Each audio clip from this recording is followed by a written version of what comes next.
Este é o melhor conto de ficção científica de toda a história, e não sou apenas eu quem estou dizendo, e sim milhares e milhares de seguidores aqui do canal que concordam comigo, e se você concorda, comente aqui no vídeo.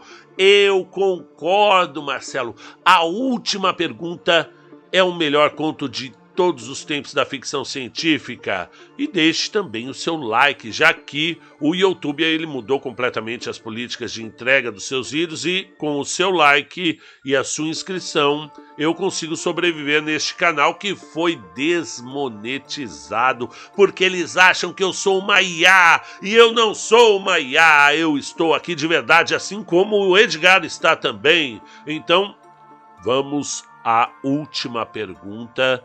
Se houver algum corte no meio do vídeo, que geralmente eu narro de uma vez devido ao meu histórico de leitor, eu consigo pelo menos 1 hora de vídeo sem pausar. Porém, eu tive uma gripe daquelas de ficar uma semana tomando amoxicilina e depois mais uma semana tomando azitromicina. Eu tô todo bagunçado aqui, então posso ter que parar para suar o nariz, tá bom? E aí eu vou cortar para vocês não presenciarem esse tipo de, né? Se você quiser ajudar, tem o apoia-se do canal Conta um Conto e também a chave Pix marcelofc18@hotmail.com. Vamos à última pergunta de Isaac Asimov. Narração? Vocês já sabem. Trechinho escrito pelo Isaac. Esta é, de longe, a minha história favorita dentre todas as que eu escrevi. Afinal, propus-me a narrar vários trilhões de anos da história da humanidade no espaço de um conto, e deixo ao seu critério julgar o quanto fui bem sucedido ou não. Também me propus outra tarefa, mas não vou dizer qual foi, para não estragar a história para vocês. E aí abro o meu parênteses, Marcelo Fávaro. É de o plot dessa história aqui. Volta ao texto. É um fato curioso que incontáveis leitores já me perguntaram se fui eu quem escreveu essa história.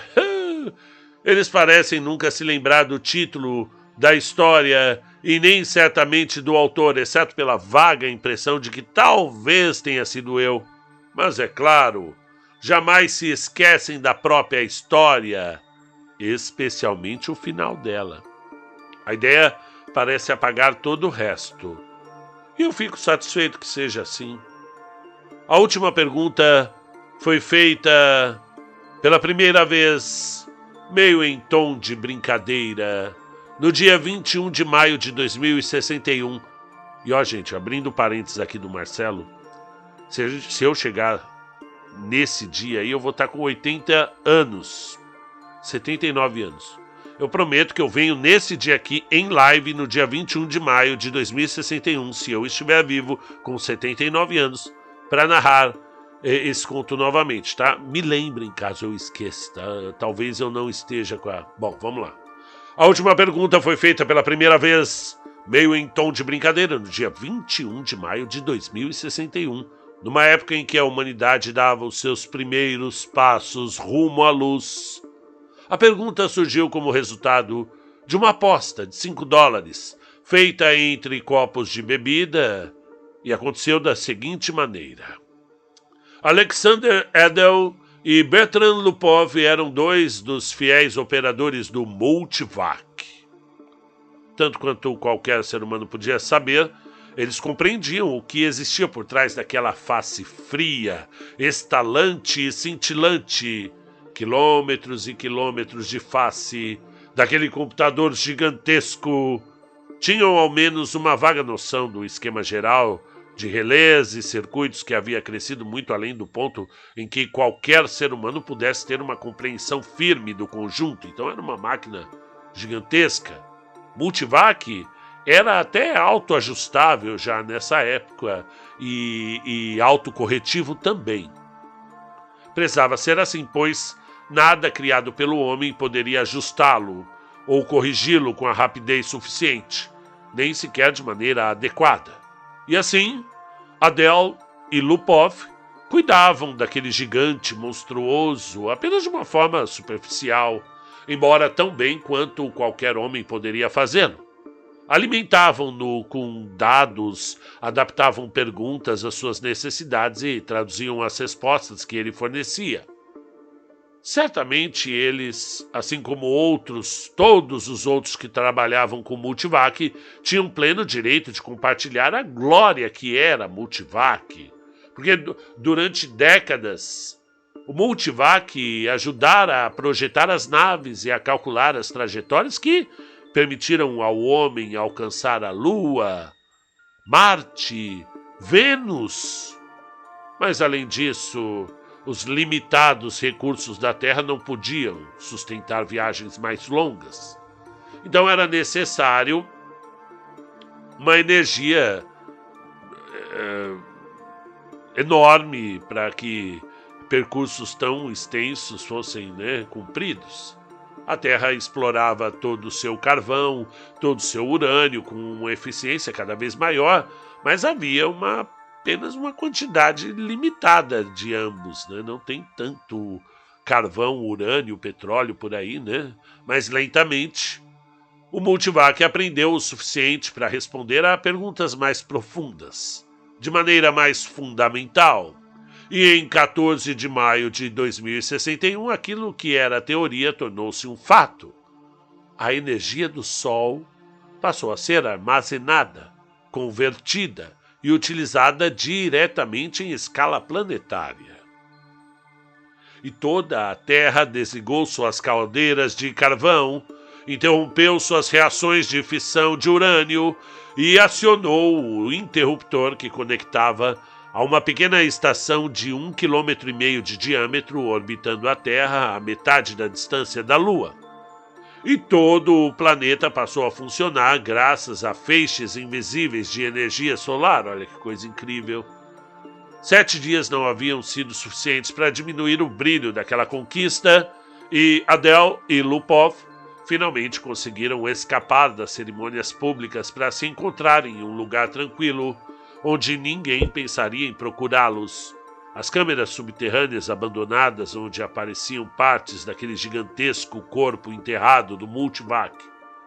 E ali, sem supervisão, funcionando em marcha lenta, classificando dados com seus satisfeitos e preguiçosos estalidos, Multivac também havia conquistado suas férias. E os dois apreciavam muito isso. Originalmente não tinham intenção alguma de perturbá-lo. Tinham levado consigo uma garrafa, e a sua única preocupação naquele momento era relaxar na companhia um do outro e daquela garrafa de bebida. É impressionante quando a gente para pensar, disse Adel. Seu rosto largo trazia marcas de cansaço e ele mexia lentamente a bebida com uma haste de vidro, observando os cubos de gelo deslizarem desajeitadamente pelo copo. Toda a energia que poderemos usar a partir de agora de graça. É muita energia.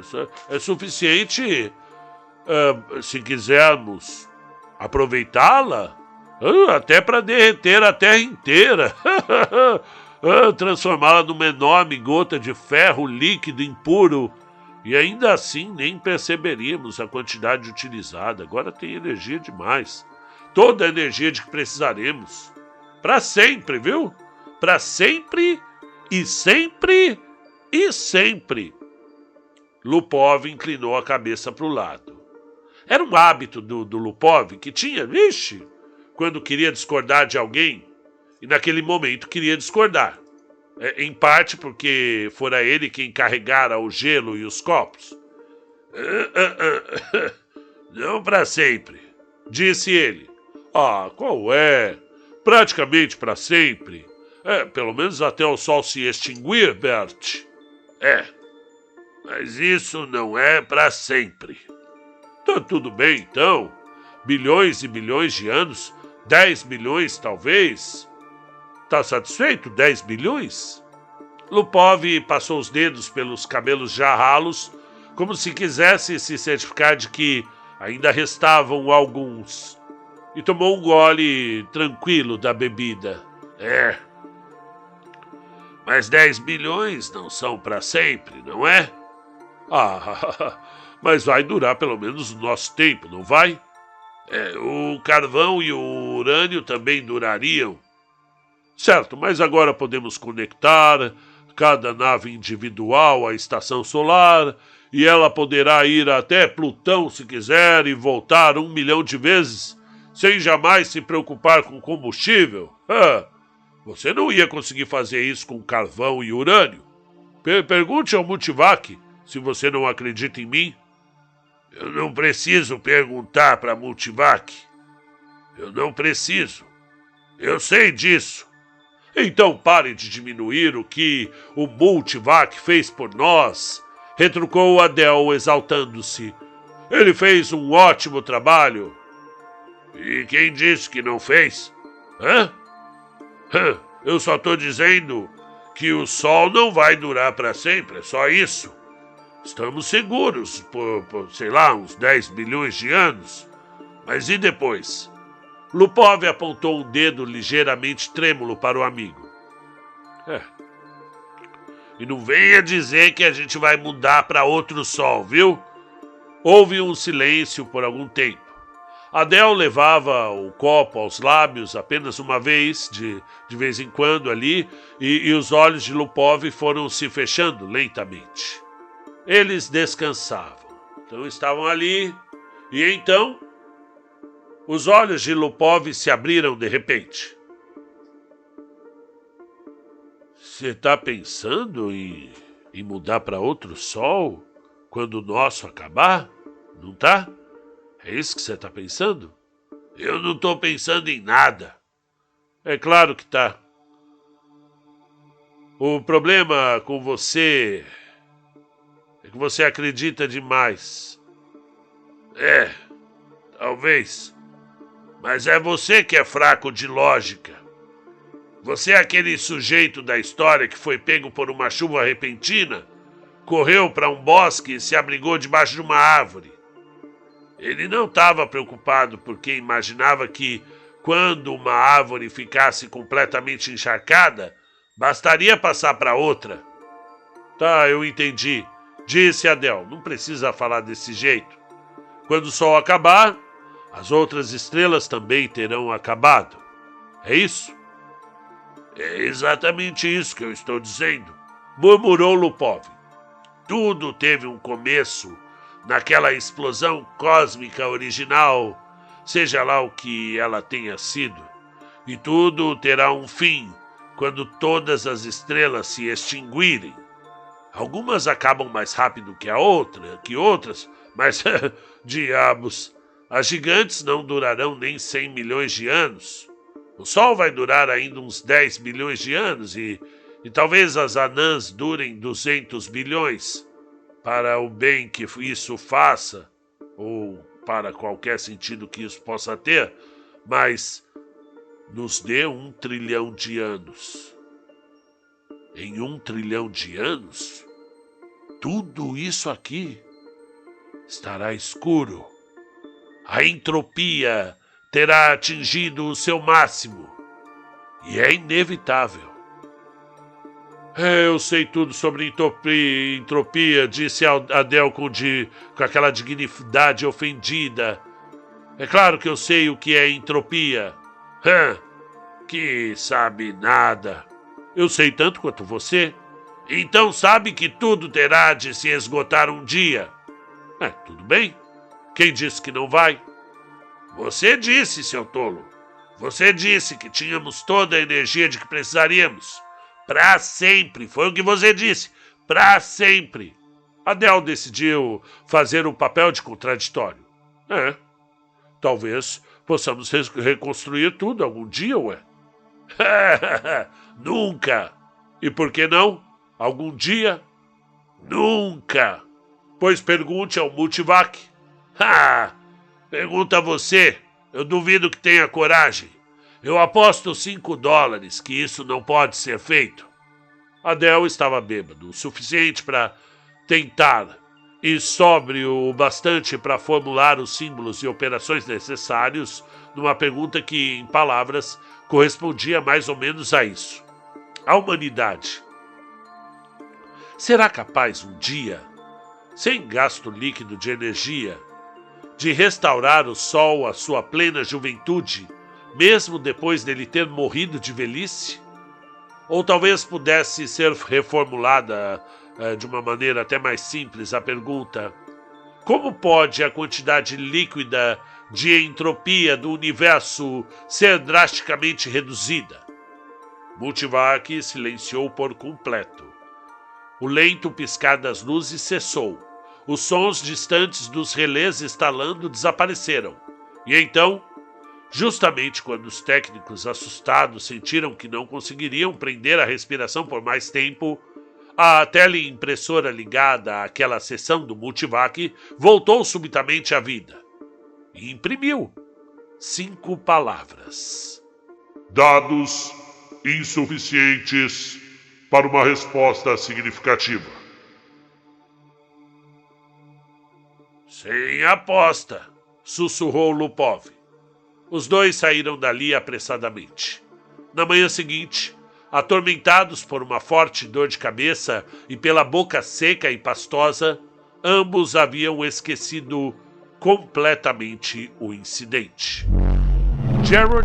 Geraldine e Geraldette I e II observavam a imagem estrelada na tela de uma visualização mudar à medida que a passagem pelo hiperespaço era concluída em seu lapso de não-tempo.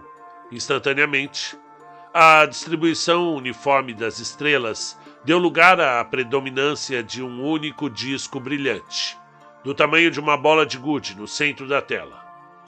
Aquela é a X-23, disse Gerald com confiança. Suas mãos finas estavam firmemente cruzadas atrás das costas, e os nós dos dedos embranqueceram pela tensão. As pequenas Gerodettes, ambas meninas, haviam experimentado a passagem pelo hiperespaço pela primeira vez na vida e ainda estavam constrangidas pela aquela momentânea sensação de estarem do avesso. Escondiam seus risinhos e corriam descontroladamente ao redor da mãe, gritando: Chegamos! Chegamos a X-23! Chegamos a X-23! Chegamos... Silêncio, crianças! Disse Geraldine severamente. Tem certeza, Gerald? Como poderia não ter? Respondeu ele, lançando um olhar para a protuberância de metal sem qualquer detalhe visível que corria logo abaixo do teto. Ela atravessava todo o comprimento da sala e desaparecia pelas paredes em ambas as extremidades. Tinha praticamente o tamanho da nave. Gerald mal sabia alguma coisa sobre aquela espessa barra metálica, exceto que se chamava Microvac, que se podia fazer perguntas a ela quando se desejasse, e que, mesmo quando ninguém perguntava nada, continuava desempenhando suas funções: conduzir a nave ao destino previamente programado, alimentar-se da energia das diversas estações de energia subgalácticas e calcular as equações dos saltos pelo hiperespaço. Gerald e sua família só precisavam esperar e viver confortavelmente naqueles aposentos, os aposentos residenciais da nave. Alguém lhe contara certa vez que o AC no final de Microvac significava computador automático. Em inglês antigo, é claro. Mas ele já estava quase esquecendo até mesmo disso. Os olhos de Geraldine estavam úmidos quando observava a tela. Eu não consigo evitar. É muito estranho deixar a Terra. Mas por quê, pelo amor de Deus? Perguntou Gerald. Nós não tínhamos nada lá. Em X-23 teremos tudo. Você não vai estar sozinha. Não será uma pioneira. Já existem mais de 1 milhão de pessoas no planeta. Santo Deus, nossos bisnetos. estarão procurando novos mundos, porque, você sabe, X-23 já está superlotado.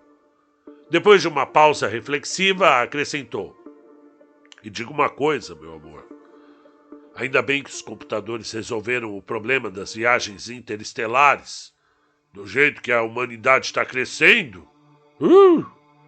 Eu sei, disse Geraldine melancólica.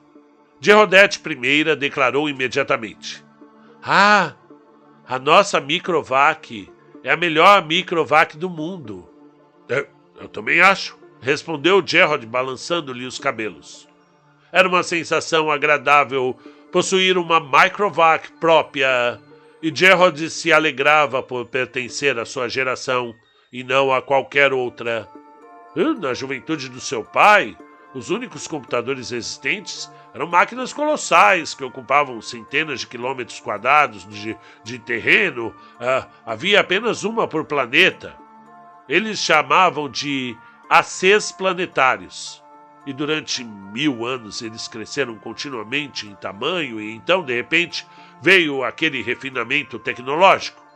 Os transistores foram substituídos por válvulas moleculares, de modo que até mesmo o maior AC planetário podia ser instalado num espaço com apenas metade do volume de uma nave espacial.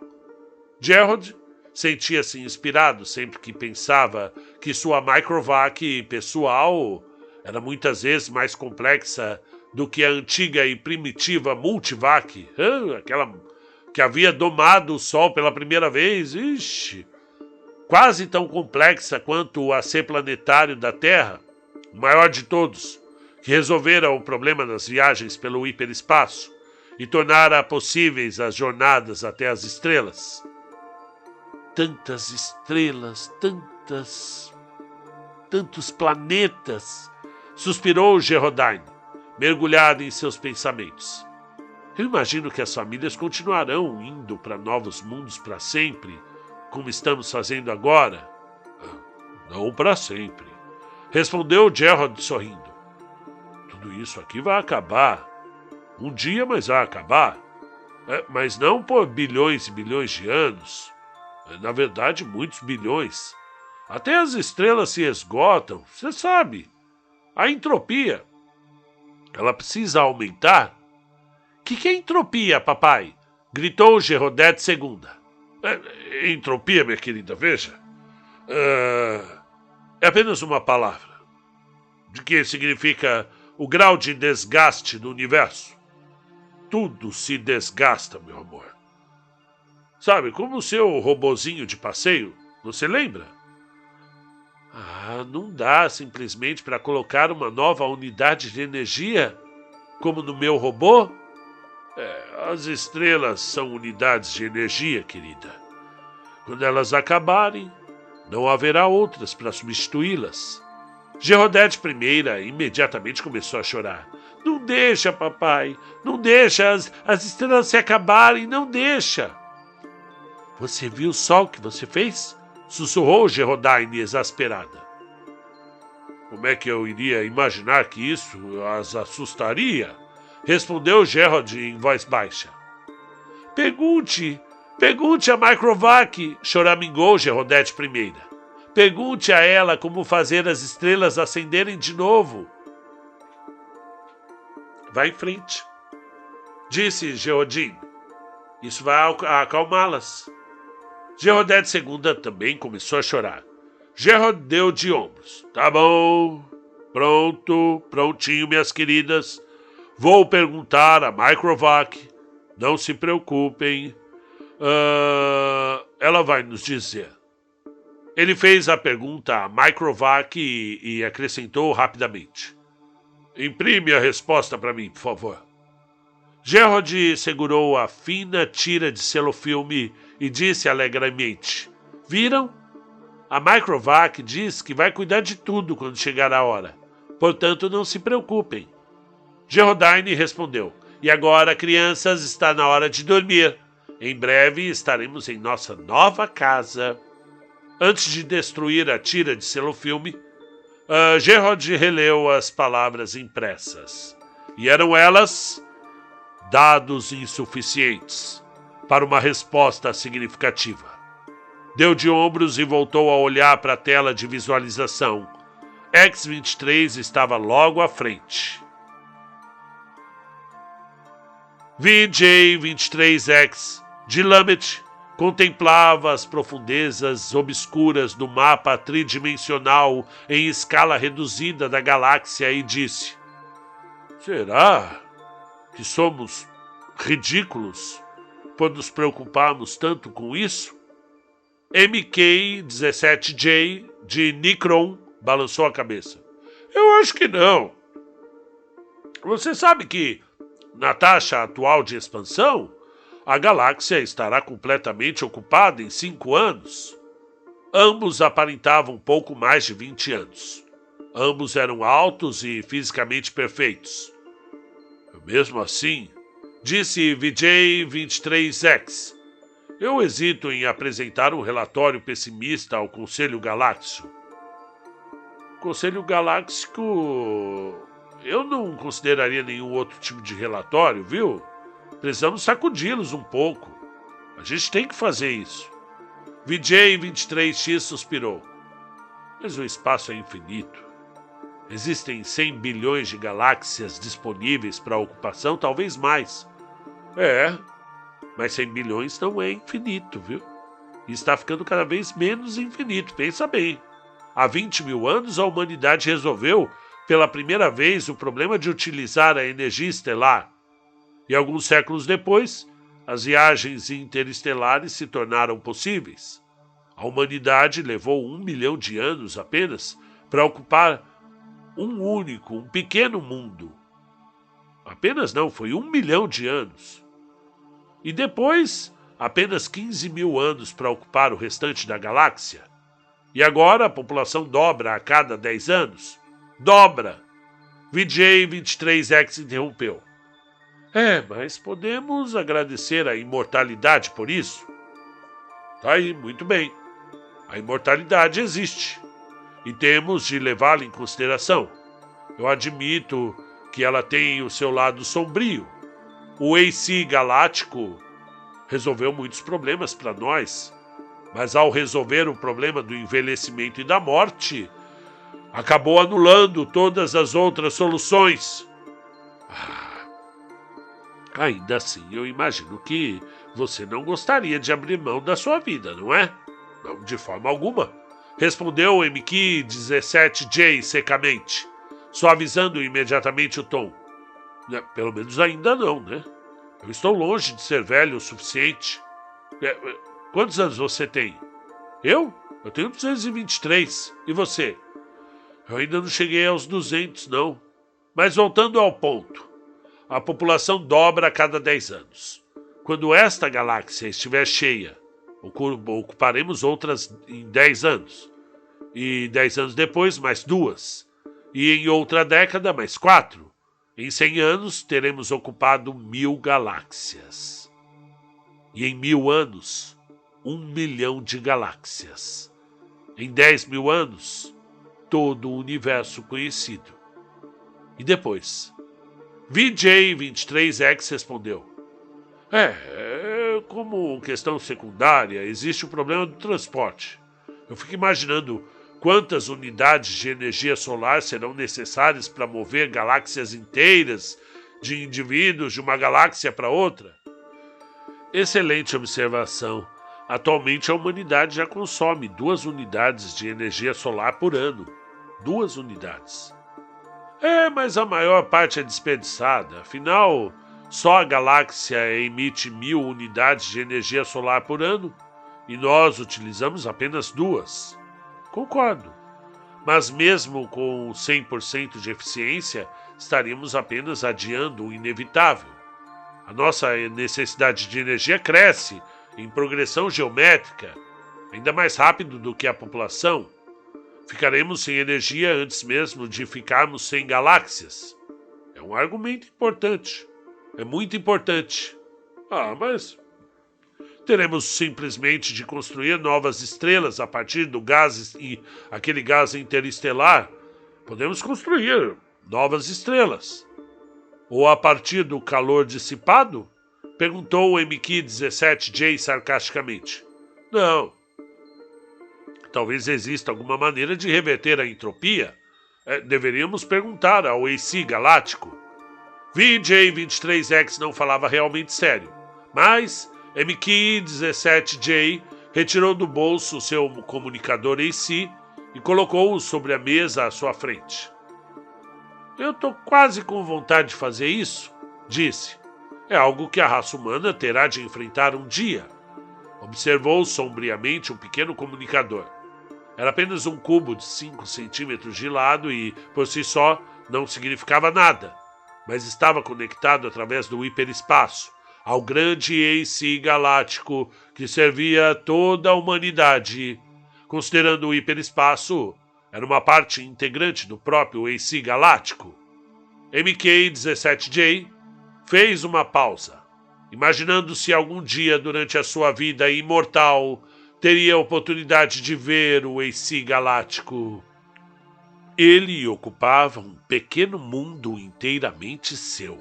Uma teia de feixes de força sustentando a matéria, em cujo interior fluxos de submésons haviam substituído as antigas e desajeitadas válvulas moleculares. Apenas, apesar do seu funcionamento subetérico, sabia-se que o AC galáctico tinha nada menos que 300 metros de diâmetro. Subitamente, MK perguntou ao computador: a entropia pode algum dia ser revertida? VJ pareceu assustado e disse imediatamente: ora, eu não queria realmente que você perguntasse isso. Ora, e por que não? Porque nós dois sabemos que a entropia não pode ser revertida. Você não pode transformar fumaça e cinzas de volta em uma árvore.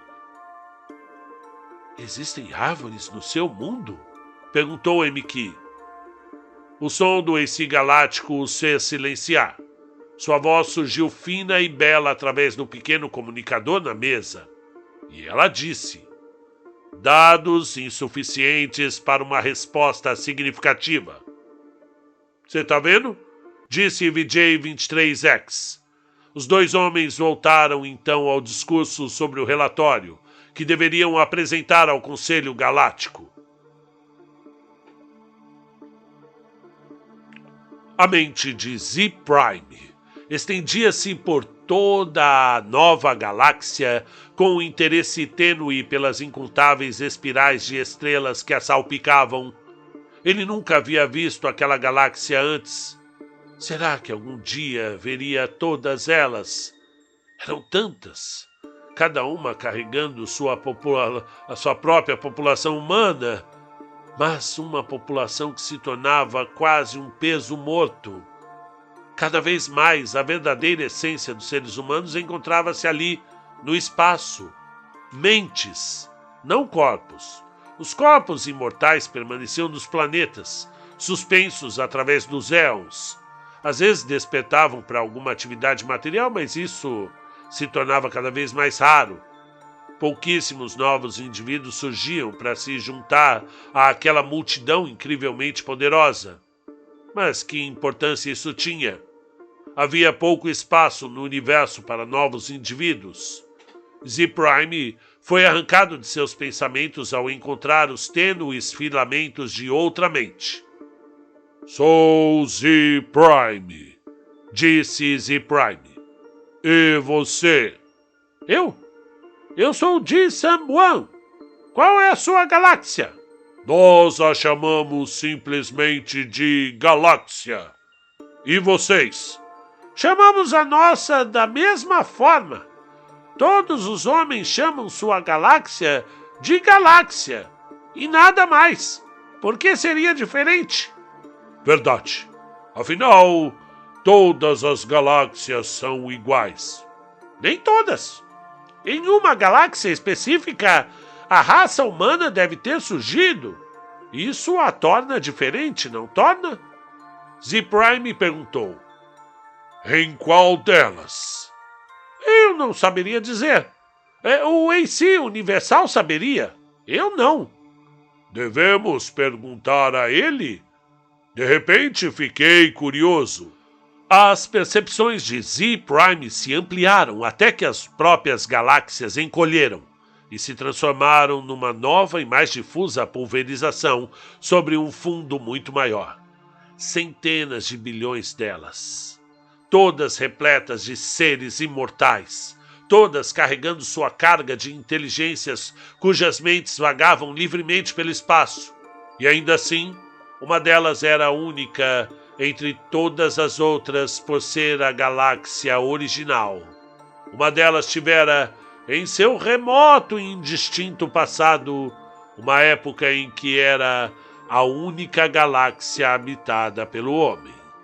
Z-Prime foi tomado pela curiosidade de ver essa galáxia e chamou: AC Universal! Em qual galáxia a humanidade se originou? O AC Universal ouviu, pois em todos os mundos e por todo o espaço possuía receptores prontos, e cada receptor conduzia através do hiperespaço a algum ponto desconhecido, onde o AC Universal permanecia isolado. Z-Prime conhecia apenas um homem, cujos pensamentos haviam penetrado até uma distância suficiente para perceber o AC Universal.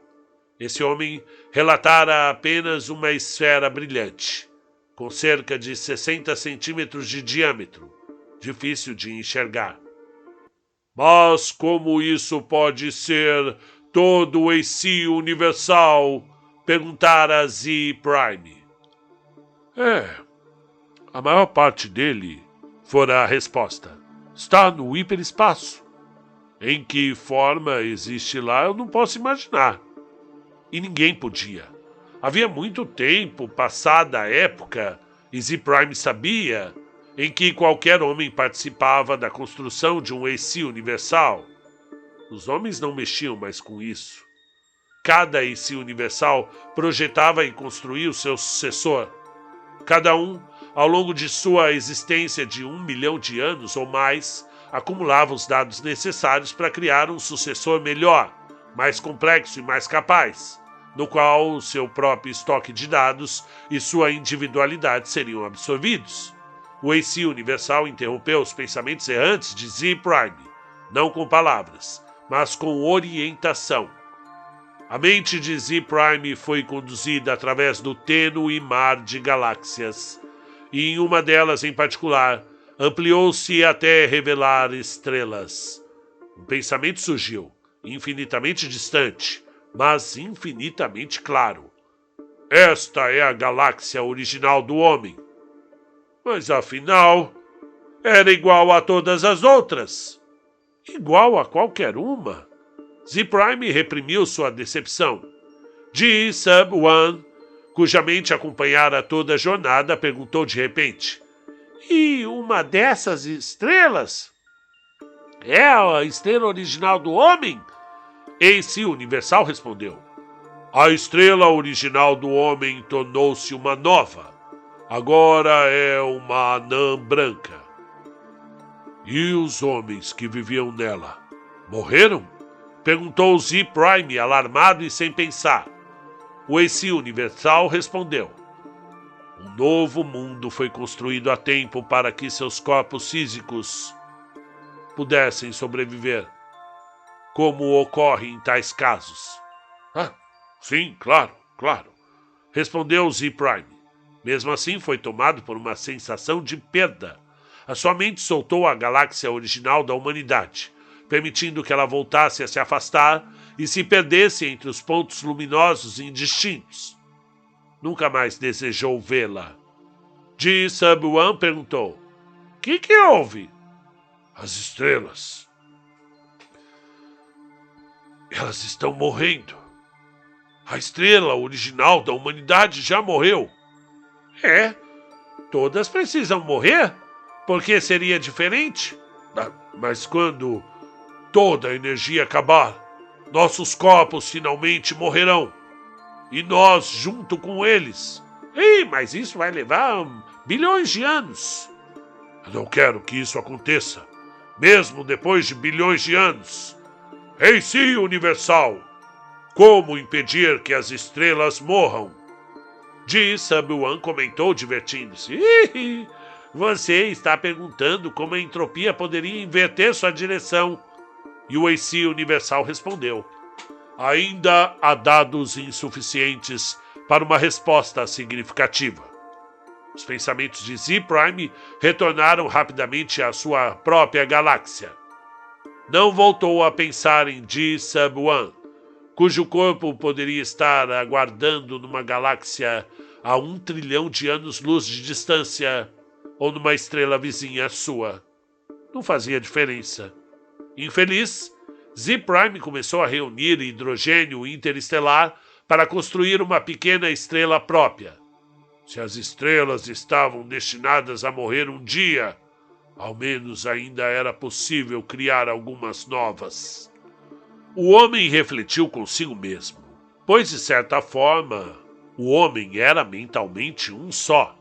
Era composto por trilhões e trilhões de corpos sem idade, cada um em seu lugar, cada um repousando silencioso e incorruptível, cada um cuidado por autômatos perfeitos, robôs igualmente incorruptíveis, enquanto as mentes de todos os corpos se fundiam livremente umas nas outras, indistinguíveis. O homem disse: "O universo está morrendo." O homem observou as galáxias que se apagavam lentamente. As estrelas gigantes, esbanjadoras de energia, haviam desaparecido há muito tempo, num passado tão remoto quanto sombrio, e quase todas as estrelas restantes eram anãs brancas, já se aproximando do fim, gradualmente. Novas estrelas haviam sido construídas a partir da poeira entre as estrelas, algumas por processos naturais, outras pelo próprio homem, e essas também estavam morrendo. Anãs brancas ainda podiam ser lançadas umas contra as outras, e das enormes forças assim liberadas, novas estrelas podiam surgir, mas apenas uma estrela era criada para cada 1000 anãs brancas destruídas. E isso também acabaria. E o homem disse: "Administrada cuidadosamente conforme orientado pelo AC cósmico, a energia, ainda que resta em todo o universo, vai durar bilhões de anos. Mesmo assim, disse o homem, tudo acabará chegando ao fim. Não importa o quanto seja economizada, não importa o quanto seja prolongada, a energia, uma vez gasta, desaparece e não pode ser restaurada. A entropia deve aumentar para sempre, até atingir o seu máximo." E o homem disse: "Não poderia a entropia ser revertida? Vamos perguntar ao AC cósmico." O AC cósmico os envolvia, mas não no espaço. Nenhuma parte dele estava no espaço. Ele existia, no hiperespaço, e era constituído de algo que não era matéria e nem energia. A questão do seu tamanho e natureza já não possuía significado em termos que o homem pudesse compreender. "AC cósmico", disse o homem, "como a entropia pode ser revertida?" E o AC cósmico respondeu: "Ainda não há dados suficientes para uma resposta significativa." E o homem disse: "Pois colete mais dados." E o AC cósmico respondeu: "Assim farei. Já o faço há 100 bilhões de anos. Meus predecessores e eu temos recebido esta pergunta muitas vezes. Todos os dados que disponho ainda são insuficientes." "E chegará um momento?" perguntou o homem, "em que os dados serão suficientes?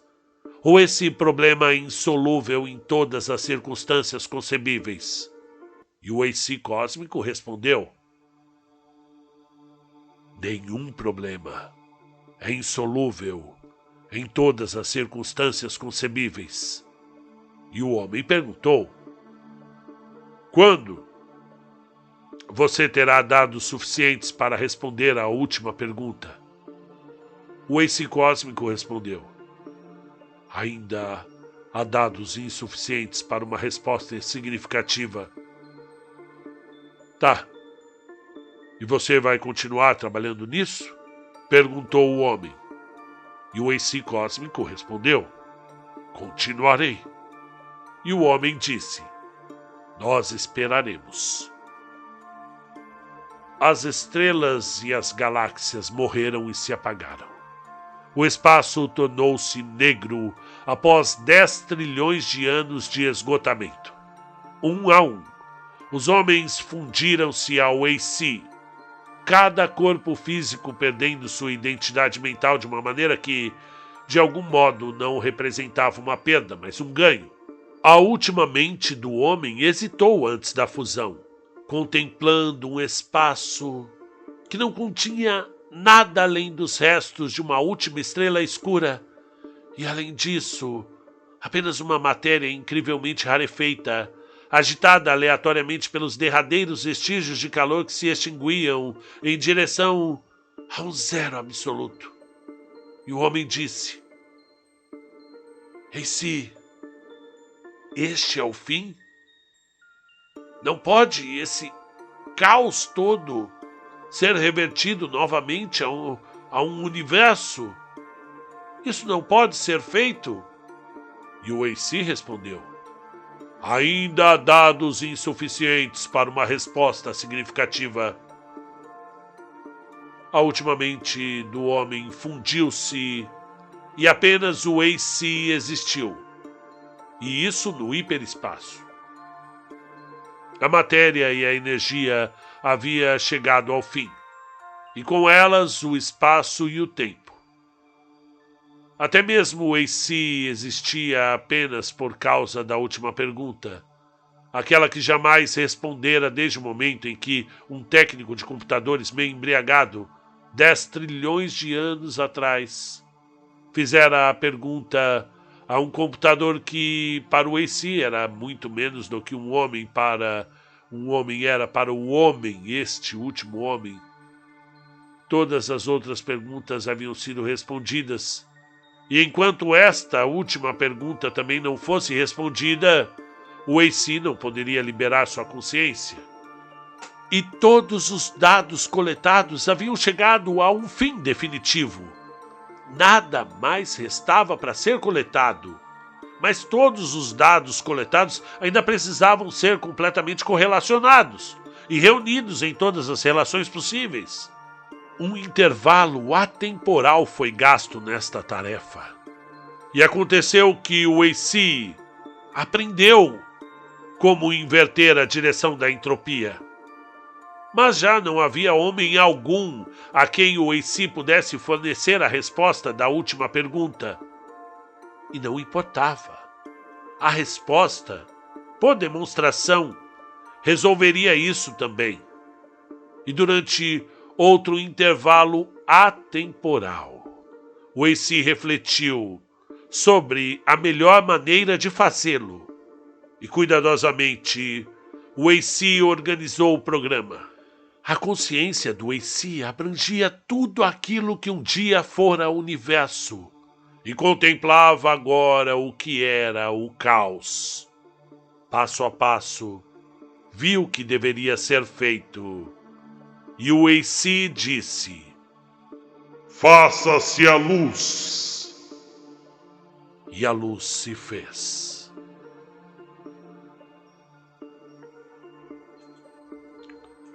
Fim do conto. A última pergunta de Isaac Asimov. Vocês podem estar se perguntando, claro que esse conto foi escrito já nessa época aqui, né? O Multivac é o ChatGPT, não é? Esse conto foi escrito em 1956. Há 70 anos.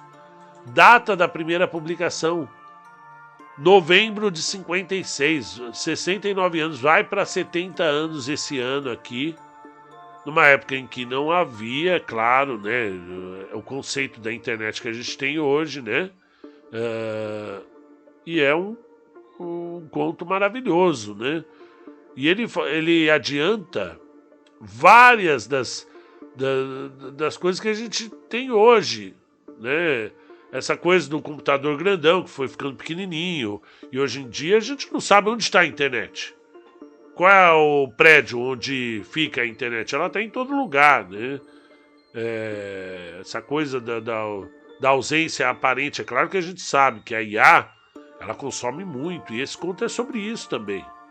Sobre essa preocupação da humanidade com o meio ambiente também, né?